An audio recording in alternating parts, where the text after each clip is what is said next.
Subscribe now and press the bell icon. Never miss an update. Episode की शुरुआत में हम देखते हैं कि डोमास सोच रहा है उस समय को जब राजा ने उसे बोजी को ट्रेन करने का हुक्म दिया था। तब से लेकर आज तक उसने बोजी को ट्रेन किया है।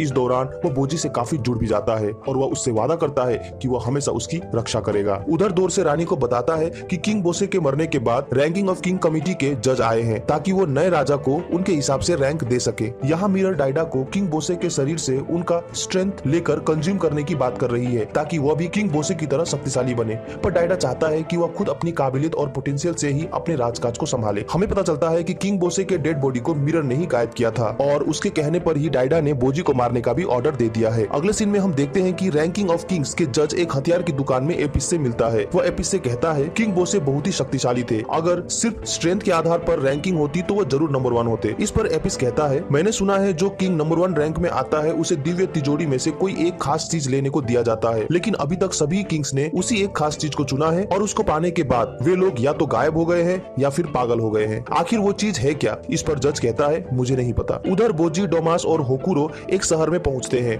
वहाँ डोमास होकुरो को बोजी का ध्यान रखने के लिए कहता है और वो जरूरी सामान लेने चला जाता है। होकुरो का ध्यान थोड़ा भटकता ही है कि बोजी दौड़कर कठपुतली का खेल देखने चला जाता है। वहाँ वो खेल देखकर खेल दिखाने वाले को एक सोने का सिक्का देता है। सोने का सिक्का देते हुए एक चोर उन्हें देख लेता है। फिर बोजी एक खाली जगह में आराम करते हुए सो जाता है। होकुरो उन्हें खोजता हुआ वहाँ पहुँचता है और पाता है कि बोजी के पास उसका बैग नहीं है, वह चोरी हो गया है। डोमास इसे सुनकर बहुत गुस्सा हो जाता है। वह होकुरो को डांटता है तो बोजी इसमें मेरी गलती है कहकर स्वीकार करता है। डोमास बोजी को भी समझाता है और कहता है कि वो अपनी ऐसी गलती से सीख लिया करे। फिर वे लोग डिनर करने चले जाते हैं। उधर रैंकिंग के लिए डाइडा का टेस्ट हो रहा है जिसमें कि वह कमजोर मालूम पड़ता है। इस पर जज कहता है जैसा तुम कर रहे हो उस हिसाब से तो तुम्हारी पोजीशन 90 होनी चाहिए। यह सुनकर डाइडा बहुत एम्बेरेस हो जाता है। इधर डिनर करते हुए डोमास होकुरो को समझा रहा है कि हमें अपने सुपीरियर के ऑर्डर्स को बिना कुछ सोचे समझे ही फॉलो कर लेना चाहिए, क्योंकि हमारे सुपीरियर के ऊपर बहुत भारी जिम्मेदारियां होती है, बहुत प्रेशर होते हैं जो हम सोच भी नहीं सकते हैं। हम जैसे लोगों को उनके बारे में सोचना नहीं चाहिए, जो वो ऑर्डर दे उसे फॉलो करना चाहिए। होकुरो यह मान जाता है और सोचता है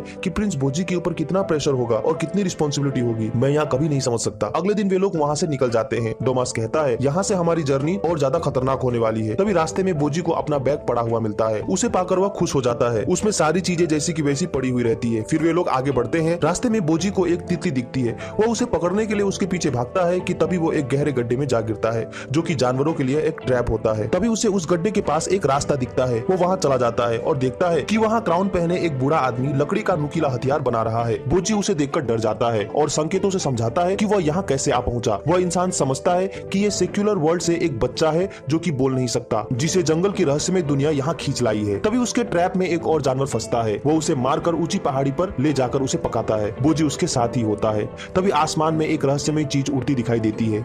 वह आदमी बोजी को वो चीज दिखाता है। वो चीज एक तरफ से मरे हुए जानवरों से उनकी आत्मा खींच रही होती है तो दूसरी तरफ से उनको जीवन के रूप में जंगलों में भेज रही होती है। वह आदमी बोजी को बताता है कि यही जीवन का चक्र है। उसके बाद वह नाचने लगता है और बोजी को भी नाचने को कहता है। वो इसे एक रिचुअल की तरह मानता है ताकि ये जो लाइफ सर्कल है वो बराबर चलती रहे। उसके बाद वे लोग उस जानवर का मांस खाते हैं। फिर वो बोजी को देखता है और कहता है तुम मेरा अगला बलिदान हो। यह सुनकर बोजी डर जाता है और वहाँ से भागता है। तभी नीचे उसे डोमास और होकुरो मिल जाते हैं जो उसे ढूंढते हुए वहाँ आए थे। होकुरो पूछता है कौन है वो आदमी। बोजी इस पर कुछ नहीं कहता और उन्हें वहाँ से ले जाता है। फिर वे लोग खाने बैठते हैं। बोजी अपना गोश्त खा ही रहा होता है कि कहीं से 2 कुनाई आती है और उसके गोश्त को दूर फेंक देती है। वो लोग ऐसा देखकर घबरा जाते हैं। डोमास उन कुनाई को देखता है और कहता है ये शायद डाकुओं का है जो कि वहाँ से भाग चुके हैं। तभी एक सियाल अपने बच्चे के साथ वहाँ आती है और बोजी का गोश्त उठाकर ले जाती है। उसके बाद वे लोग वहीं पर सो जाते हैं। रात को डोमास उठता है और थोड़ी दूर जाकर कहता है बेबिन मुझे पता है तुम यहीं कहीं हो, ये तुम्हारी कुनाई है। लेकिन वहाँ कोई नहीं होता। सुबह होती है। वे देखते हैं कि जिस सियार ने बोजी का गोश्त खाया था वो अपने बच्चों के साथ मरा पड़ा है। यह देखकर बोजी काफी दुखी होता है और रोने लगता है। फिर वो लोग उन्हें दफनाकर आगे निकल जाते हैं। फिर वे एक ऊंची जगह में पहुंचते हैं और वहां से नीचे पूरा शहर दिखाई देता है। साथ ही शहर के पास एक बड़ा सा गड्ढा दिखाई देता है जहां से आग निकल रही होती है। डोमास कहता है यह अंडरवर्ल्ड में जाने का रास्ता है, इसे गेट्स ऑफ हेल भी कहते हैं। होकुरो कहता है लेकिन यहाँ तो काफी शांति महसूस हो रही है। तो डोमास कहता है यह इसीलिए क्योंकि किसी भी मॉन्स्टर को यहाँ से निकलने नहीं दिया जाता। इसकी रखवाली करता है ऑर्डर ऑफ द अंडरवर्ल्ड जिसमें दुनिया के सबसे महान नाइट्स मौजूद हैं। फिर डोमास होकुरो को रात में ठहरने की जगह ढूंढने के लिए कहता है और खुद बोजी को लेकर उस गेट ऑफ हेल को देखने के लिए चला जाता है। वे लोग वहाँ पहुँचते हैं। उस गोले से कुछ मिनटों में आग की भयानक लपटें निकलती रहती है। डोमास बोजी को पास से देखने को कहता है। बोजी सामने जाकर देखता है कि तभी डोमास उसे पीछे से ढकेल देता है और बोजी नीचे गिरने लगता है।